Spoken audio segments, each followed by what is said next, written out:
Kā jūs redzējāt, tad es vēl biju taksists, nav melots, bet šobrīd jau es esmu Solītas āboltiņas šoferis, ja, kas ir tāds milzīgs lēciens karjerā. Es nezinu, kur es tālāk var aizlikt vairāk. Kādas jūsu īpašības bija vajadzīgas, kāds profesionālais vai personiskās kvalitātes, lai jūs paņemtu? Pirmkārt, es kā velku, ja, tur ir tā, ka tu baigi jāskatās. Kādā ziņā velkat? Ka frikaču, kur bija jau klāt, jau viss parkojamies nost, ja, un arī, man liekas, ka ar mani parunāt ir forši. Pirmkārt, es zinu lietas, un ja ko nezinu, es arī tad nezinu lietas. Tāda delikāta tēma, tad tika braukts ar āboltiņas mašīnu lielā ātrumā. Varbūt pastīsimies nedaudz video.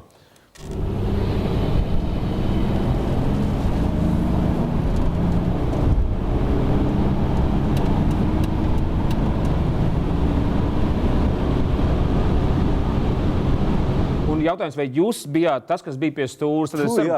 Es jau sākumā sabijos. Jūs sakat, bija braukts ar āboltiņas mašīnu. Domāju, kurš brauca? Tā ir mana mašīna.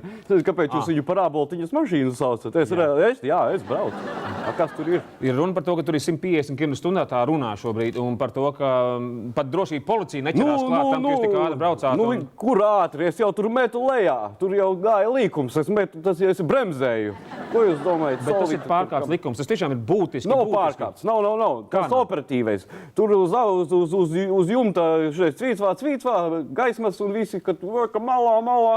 Kas tvītvā? Gaisma augšā uz jumta ir. Kas tu tur? Kāklie vāzājās, tajā es neko nevaru darīt. Piektdien, 20 pār 8 TV3.